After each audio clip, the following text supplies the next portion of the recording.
ముఖ్యమంత్రి Chandrababu, deputy CM Pawan Kalyan, మంత్రి నారా లోకేష్ 3 సార్లు ఢిల్లీకి వెళ్లి ప్రధానమంత్రి మోడీని కలిశారని, అయితే ఒక్కసారైనా ఆర్డీటీ సంస్థ గురించి మాట్లాడారా అంటూ అనంతపురం జిల్లా వైఎస్ఆర్ కాంగ్రెస్ పార్టీ అధ్యక్షుడు అనంత వెంకటరామిరెడ్డి ప్రశ్నించారు.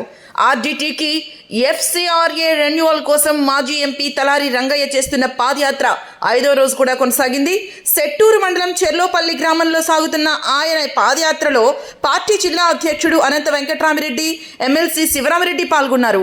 ఒక మంచి ఉద్దేశంతో పాదయాత్ర చేస్తుంటే దానికి రాజకీయ రంగు పులుముతారా అంటూ అనంత వెంకటరామిరెడ్డి తెలుగుదేశం పార్టీపై తీవ్ర స్థాయిలో ఆగ్రహం వ్యక్తం చేశారు. గతంలో బీజేపీ ప్రభుత్వమే కేంద్రంలో ఉందని, రాష్ట్రంలో మేము అధికారంలో ఉన్నామని, కానీ అప్పుడు ఎందుకు ఆర్డీటీకి నిధులు ఆపలేదన్నారు. ఇప్పుడు 3 పార్టీలు ఎన్డీఏ భాగస్వామ్యంలో ఉన్నప్పటికీ ఇప్పుడు ఎందుకు నిధులు ఆపారో కూటమి పార్టీలు సమాధానం చెప్పాలన్నారు. పైగా ఆర్డీటీకి ఒక మతం రంగు పొలమడం సరైందేనా అంటూ ఆయన ప్రశ్నించారు. ఒక మతం ఆధారంగా పాలన సాగిస్తున్న మీకు ఇంత మంచి ఉద్దేశంతో సేవా కార్యక్రమాలు చేస్తున్న ఆర్డీటీలో కూడా మతం కనిపించిందా అంటూ నిలదీశారు.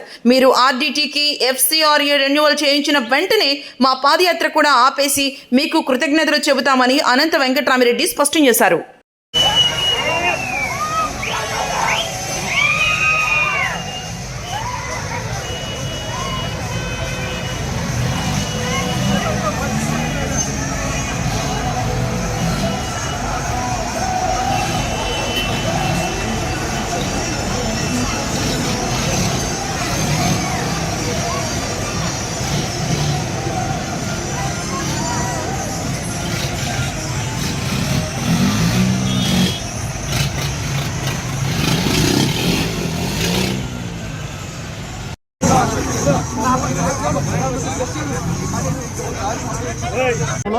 వారి యొక్క మంత్రివర్గంలో ఉండే ఈ తెలుగుదేశం పార్టీ కావచ్చు, జనసేన పార్టీ వాళ్ళు కావచ్చు, వారు చెప్పాల్సిన అవసరం కూడా ఈరోజు కూడా బాధ్యత కూడా వాళ్ళపైన ఉంది.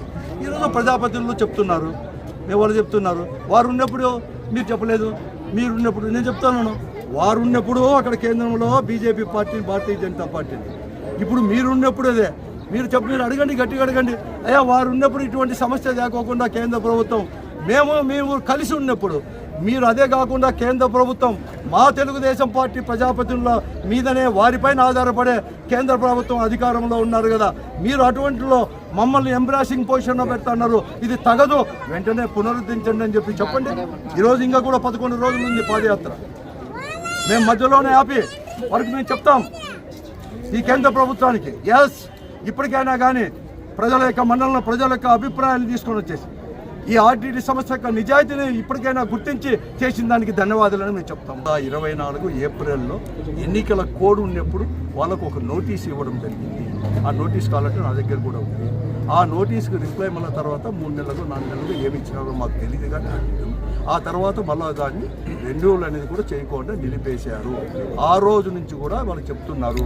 పాదయాత్ర సమయంలో కూడా లోకేష్ గారు పాదయాత్ర చేసే సమయంలో ఆర్డీటీ గెస్ట్ హౌస్లో ఇదే ఆర్డీటీ సంస్థ యొక్క మాంచు ఫెరర్ కానీ వారందరూ కూడా, ఎందుకంటే పత్రికలో వచ్చింది, ఇలాంటి మాకేం తెలియదు, పత్రికల్లో మీరే బహిరంగ కూడా పోయి అడిగితే తప్పకుండా కూడా చేస్తామని చెప్పడం జరిగింది.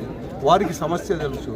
ఇక్కడ ఉండే తెలుగుదేశం పార్టీ ప్రజాప్రతినిధులు కావచ్చు, లేకపోతే బీజేపీకి సంబంధించిన మంత్రి గారు కూడా అనంతపురం జిల్లాలోనే, ఉమ్మడి అనంతపురం జిల్లాలోనే ఉన్నాడు కాబట్టి ఆయనకు కూడా తెలుసు. వారు కూడా చెప్పారు, లోకేష్ గారు మేము చెప్తామని చెప్పారు. ముఖ్యమంత్రి చంద్రబాబు నాయుడు గారి దృష్టికి మేమంతా తీసుకొని పోయినాము, 5 మంది ఎమ్మెల్యేలు మంత్రులు తీసుకొని పోయినాం, వెంటనే కూడా చంద్రబాబు నాయుడు గారు చేస్తామని చెప్తారు. నేను అడుగుతా ఉన్నాను, మీకు ఏం అడ్డం వచ్చింది? మీరు చెప్పిన తర్వాత కూడా చంద్రబాబు నాయుడు గారు హోంమంత్రి గారిని 2 తూర్లు కలిశారు, కావాలంటే డేట్ కావాలంటే చూసుకోండి. తర్వాత ప్రధానమంత్రి గారిని 1 తూరు కలిశారు. ప్రధానమంత్రి గారిని లోకేష్ గారు కుటుంబ సభ్యులతో కలిసి కూడా, ఎందుకంటే ఆ రోజు చెప్పాడు రాష్ట్రంలో ఉండే సమస్యలన్నీ కూడా, ముఖ్యంగా రాయలసీమ ప్రాంతం యొక్క సమస్యలు అన్నీ కూడా మేము డిస్కస్ చేసినామని కూడా లోకేష్ గారు కూడా చెప్పడం జరిగింది. ఈ సమస్య చెప్పలేదా? లేకుంటే అక్కడ రాజధానిలో బిల్డింగ్లు కట్టేకి ఆ రోజు పనులు మళ్ళా పునఃప్రారంభిస్తామని చెప్పి ప్రధానమంత్రి గారు వచ్చినప్పుడు ఈ సమస్యను గురించి చెప్పలేదా? రాయలసీమలో అత్యంత వెనుకబడిన ప్రాంతం, మీరు చేయలేరు. మీరు ప్రభుత్వానికే ఒక పోటీగా, ప్రభుత్వం తర్వాత పోటీగా ఒక వ్యవస్థగా రూపాంతరం చేసి ఇన్ని సేవలు అందిస్తున్న ఆర్డీటీ సంస్థకే ఇంత కష్టం వచ్చినప్పుడు, అంటే ప్రజలకు ఆర్డీటీ కష్టం అంటే ప్రజల కష్టమే, దాన్ని మీరు గుర్తించుకోకుండా మీరు కాలయాపన చేస్తుంటే మేము విధిలేని పరిస్థితుల్లో ప్రజల యొక్క అభిప్రాయాన్ని చెప్పడానికి మేము చేశాము. ఇప్పటికే వారి కడుపు కూడా కలిగిందంటూ వాళ్ళ వచ్చే రియాక్షనే వాళ్ళు తెలుస్తూ ఉంది, వాళ్ళ యొక్క వణికిపోతనమే తెలుస్తూ ఉంది. మేము పాదయాత్ర చేసే వాళ్ళకేమి మాకు నొప్పులు వస్తాయి, మా పార్టీ కార్యకర్తలకు నొప్పులు వస్తాయి, లేకపోతే మరి వేరే పనులు లేకుండా ఇంతమంది వేలాది మంది దీంతో తిరుగుతున్నామంటే మా సొంత పనుల కంటే కూడా ఇది చాలా ముఖ్యమైనది, మా జీవితాలు ముడిపడి ఉన్నాయి ఈ సంస్థతో అని చెప్పేసి కదా మేమంతా కూడా వచ్చినాం. దాన్ని గుర్తించుకోకుండా మమ్మల్ని విమర్శించేది ఏంటి? మా రాజకీయ పార్టీని మేము మొదటే చెప్పడం జరిగింది. మేము ఈ పొద్దు కూడా చెప్తున్నాము, మేము రాజకీయాలకు అతీతంగా మేము చేస్తున్నాము. ఎస్, మా గుర్తింపు మా పార్టీకి కానీ మా గుర్తింపు మా పార్టీతో, మేము అలాగే మా జెండాతో ఉంది, మేము చేస్తున్నాము. మీరు ఒకసారి రండి, ఇప్పటికి మీరు 3 జెండాలతో తిరుగుతున్నారు, 4వ జెండా మా జెండాతో తిరగండి. మీరు ముగ్గురు వచ్చి ఒక ప్రజా సమస్య మీ పైన నమ్మకంతో ఇచ్చినారు, మా పార్టీ పైన నమ్మకం లేక మీరు బాగా చేస్తారని చెప్పేసి, ఈ ప్రాంతాన్ని అభివృద్ధి చేస్తారని చెప్పేసి మీకు ఇచ్చారు. రండి, మీరు కూడా రండి. మేము వద్దన్నామా? ఏమో నాకు తెలిసినంత రంగయ్య గారు కూడా వద్దలేదు. ఈ పొద్దు కూడా నేను చెప్తాను, మేము మీరు ఆపేది తెచ్చేదే కాదు, మీరు తిరగండి మాతో పాటు కలిసి కావాలంటే. లేదంటే ఇంకోసారి ఇంకో నియోజకవర్గంలో తిరగండి. మేము వద్దంటామా? ఏదో ఒకటి చేయాలి కదా. మీరు అదేదో చెప్తారు, అమ్మ పెట్టదు అడక తిన్నదు అన్నట్టుగా ఉంది. అంటే మీరు చేయరు, మేము పోరాటం చేస్తాము, అజిటేషన్ చేస్తామంటే మీకు బాధ. దీన్ని అడుగడుగున అడ్డంకులు కలిస్తారు. ఇవన్నీ ఏం చేయరు, తాటాకు చెప్పాలని చేయరు. తప్పకుండా కూడా మేము చేస్తాం, సాధిస్తాం. ఈ జిల్లా ప్రజలకు ఇదేం కొత్త కాదు పోరాటాలు చేసేది. ఈ జిల్లా ఎన్నో రకాల అనేక రకాలు కూడా అత్యంత వెనుకబడిన ఈ జిల్లా ఇంత మాత్రం వచ్చిందంటే ఈ జిల్లా ప్రభుత్వం కానీ లేకపోతే ఇటువంటి సంస్థలు నిజాయితీ సంస్థలు కూడా ఇక్కడ పనిచేస్తానంటే కానీ ఇక్కడ వారు బాగా పనిచేస్తున్నారు కాబట్టి విదేశస్తులు కూడా ఇక్కడ అనేది కూడా డొనేట్ చేస్తున్నారంటే ఈ జిల్లా యొక్క ప్రజల యొక్క బలమే.